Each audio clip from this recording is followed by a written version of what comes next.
Hey everybody, it is Wednesday here on KatiMorton.com. I always want to say that, pretend I'm in like a talk show or something. But anyway, it's Wednesday, and that means that I'm on the website and I am on YouTube answering your questions for you 4 days a week. Well, technically 5, but 4 Q&As. So, today I have 6 questions, and remember to stay tuned at the end because I have the journal topic. And today is kind of a variety of questions. It's nice when I have like a group of all different sorts of questions and I have my DSM. I actually have my old one still because I have it all marked the way I like it. I haven't gotten used to the new one yet. Okay, so number 1, can PTSD make you forget simple stuff like homework, etc.? And is it a lifelong diagnosis? Now, there's a couple ways to answer this. PTSD as a whole isn't usually a lifelong diagnosis, just to answer that portion. And I have my DSM out here just to give you an idea of how it works. So I'm just going to read you what it states. It says post-traumatic stress disorder can occur at any age. Symptoms usually begin within the first 3 months after the trauma, although there may be a delay. It can be a couple months or years sometimes before symptoms appear. Let's see. It says the duration of the symptom varies, with complete recovery occurring within 3 months in approximately half of the cases. So like everything within psychology, everybody's different. And when it comes to this, about half of us will move past the trauma within 3 months, and others having persisting symptoms for longer than 12 months after the trauma. And it also talks about how they'll kind of come and go depending on what stressors we come in contact with. And if the same thing kind of happens and it almost re-traumatizes us, it can increase the amount of time that we're struggling with PTSD. Okay, so that answers that. Can it make you forget simple stuff? Sure it can. Because we experience it, a lot of people experience it like a anxiety kind of disorder. And because of that, our brains can just be overwhelmed, and a lot of times it's the little things that will fall through the cracks. And like for instance, if I'm feeling really overwhelmed and I'm driving home from work, I might miss my own street. I'm like, la la la, because my brain is like a zillion other places. And so it's kind of like that. And so that's very normal, okay?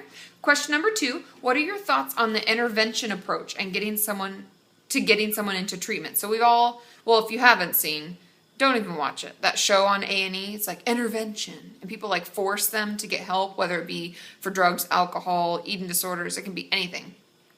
I don't really like it. There is a huge lump.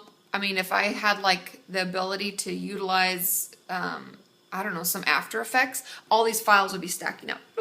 All this research shows that the 2 most important things for people to recover and get well and do well in therapy or recovery or treatment is number 1, their relationship with their therapist, and number 2, their drive to get better. So if people don't actually want to get better and we're just forcing them, that doesn't really work. So I don't agree with it. Do I believe that sometimes we're going to need to be forced into the hospital because of a medical issue, because now our body is shutting down? Yes, and I'm totally fine with that, and I have no problem putting my patients in if I'm worried for their health. However, I wouldn't put them into inpatient for an eating disorder treatment.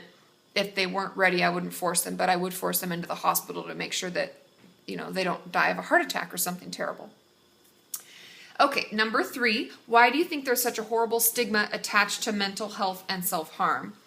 I thought about this one for a while when I first saw that question, because I was like, well, that's a really good question. I honestly believe it's just lack of understanding. People don't get it, and we fear what we don't understand, and so people create a stigma, and because they don't understand why it happens, then they make up why they think it happens, and that just perpetuates the poor stigma, which is why I'm hoping that our community will keep growing, and the more we share, the more we like things, and we reblog, and we heart them, and everything that we can do, the less stigma there'll be, because people will realize, hey, there are like hundreds and hundreds of thousands of people who watch this and understand this, and I'm not alone. Or I forget what the statistics are, but pretty much every one of us either has had a mental health issue in our lifetime or knows someone who did or does. So it's not that weird. People should seek to understand, right? Okay, number 4, what are your thoughts on ECT? Now, I actually didn't even look this up, and I'm going to do it really quick because I forget what ECT stands for. My bad. It's electroshock therapy is pretty much what it is. Let's see what it says here. Electroconvulsive therapy is what the C, I wasn't sure what the C stood for. I forget. My thoughts on ECT. I've never sent a client to receive ECT. However, I've had many clients who've had ECT treatment. Now, without any of you getting too scared, it's not like what it used to be where they strap you down and put a thing in your mouth and cover your eyeballs and shock you. And it, it's not as grotesque as it used to be, but it still is very barbaric, I guess is the right word. I feel like it's still a little rough. And I prefer to utilize what we have now, like intense psychotherapy. I'd even do EMDR before I do that. Many medications can help. A lot of times I do it for patients who are suicidal. You don't do a ton of treatments. I believe it's like 6 to 8 treatments. It can affect your short-term memory during the times when you're receiving the treatment. So I worry about it and I don't really like to do that. It has the highest success rate, they say, of any other treatment. So in dire need, I won't say I'll never ever use it, but it's highly unlikely. Unless I really had to, I didn't know what else to do. But I'm not a huge fan. I feel like it's just a little too much. And but I do know that people have had great experiences. So if you had a great experience, I'm not judging you. I'm just talking about the treatment itself. I prefer to try other things first and to exhaust all options. Okay, question number 5. I have a friend who is really triggering to my eating disorder, and she tells me how much she eats, exercises, etc. How do I protect myself without pushing her out of my life? This is really, really hard. And I wouldn't say that you have to push her out of your life, but I would definitely limit my interaction. Now, I'm going to preface that, I guess, by saying that it's not your responsibility to make her healthy or make her better. We have to do that on our own, right? And I know that it's really hard because you love her and you care about her. And friends, trust me, my people are my people. And like, they're my, to quote Sex and the City, because I love Sex and the City, Carrie's like, she's my insides. My friends are my insides. Like, I totally get that and we love them. But there are times when your friends are the ones that can actually speak the truth to you and you can hear it. And it might be the time for you to say, I love you and I care about you so much. It's really hard for me to watch you do this. Is there any way I can help? And you can refer to my channel, my videos, follow me, tell her to ask me questions or something, but know that it's not on you. And I would limit your interactions to times when you're feeling really good about your recovery and you feel like you're coming in with all your tools and all your weapons and you're ready to fight. And if she starts telling you, oh, I only ate blah, blah, blah, and I did all this exercise, you can say, that's really triggering. Can we not talk about that? Because I think that's fair. I know it's hard to stick up for ourselves, and a lot of us feel like we can't, but just telling someone, I'm really working hard. Can we just not talk about that? I love you, but I just can't. And setting those boundaries, because it's healthy to have boundaries. And I have 2 boundary videos on my channel, so check those out if you have more questions about that. Number 6, last question. What are mixed episodes in bipolar disorder? And I realize, and I've heard from a lot of you, that I didn't touch on that much in my bipolar video. I talked about the different types of it, the different symptoms, but I didn't really go into too much detail about it. And I have my DSM here because the way that I actually explain it, like when I'm in the office with a client, and I'm not going to dig out my DSM and read from it, I just tell them it feels extremely uncomfortable. And you can have psychotic features. Does this mean that you're schizophrenic? No, it doesn't. That's very normal. By psychotic features, I mean they may have delusions or hallucinations or something like that. You can check out my schizophrenia video if you want more information about those symptoms.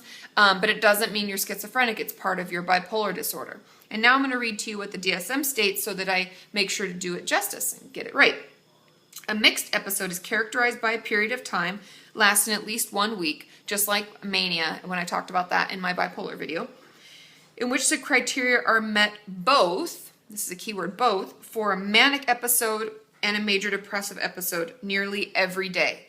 And that's why it's so uncomfortable, because we not only feel really energetic and we can feel really good about ourselves and hyperverbal and don't need any sleep, but we're also feeling really down and we'll go in and out of both. So a lot of times our mood is really up and down. We have a lot of mood lability. And it says that it can include agitation, insomnia, appetite dysregulation, psychotic features, and suicidal thinking. The disturbance must be sufficiently severe to cause marked impairment, like everything in the DSM must cause marked impairment. But that is really what a mixed episode is. And trust me, if you've had them, when I'm reading this, you're like, holy geez, that's exactly how I felt. Because it's really difficult. And I've had clients, it's really hard. And a lot of times, I'm not sure what the statistics are, but suicidal rates go up a lot when we have mixed episodes. So make sure if you're feeling any of this, please call 911. Please call a suicide hotline. Reach out, get help, get support. And if you think you're struggling with this, check out my suicide prevention video and create a prevention plan, because I don't want any horrible thing to happen to any of us. You're all wonderful, and you deserve to be free from this kind of stuff. Okay, now, journal topic of the day. Now, this was interesting because I get these emails. I'm one of those people, I signed up for like words of wisdom, weekly words of wisdom or whatever. And so I got this email today, and it was like the number 20 on the 20 things that we can do to motivate ourselves. And so I thought I'd share a couple of those with you. So, we all have goals in our life. And if you're watching my videos, I'm sure that many of you have the goal of recovery or remission from your symptoms and things like that. But we all know it's a process and it's not perfection. So where do we start? And now here are my notes.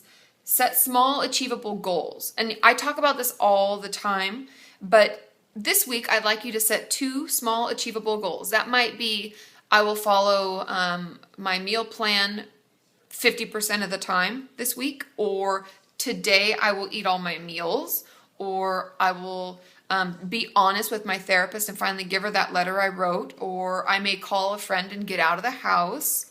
It could be any of those things, any small achievable goals. Let's set 2 of those. And then I want you to chart your progress. Today I tried and it didn't quite work out, and this is why, and I'm gonna try again tomorrow, etc. Today I did it, yay! And then the most important thing for many of us, and this was why I really wanted to share this, is hold yourself back. I told you, small achievable goals, 2 of them. I don't want you doing large goals. I don't want you doing 5. I don't want you doing 3. I don't want you doing any other number. Just 2 small achievable goals. Now, many of us get wrapped up in like, well, I can do more and I'll do this and da-da-da. And we start out, it's like New Year's resolutions. When we start out the gate, we're going so fast. Yeah, I'm going to do it. And then we get tired. So make sure that we only set these and we kind of hold ourselves back and keep setting these small achievable goals every week. And we chart our progress and we reward ourselves. Yay! So I hope that helps. I will see you all tomorrow. Tomorrow is Thursday, so I will be on Twitter. So ask your questions. Use my hashtag KatieFAQ. I'll see you then. Have a wonderful evening. Bye!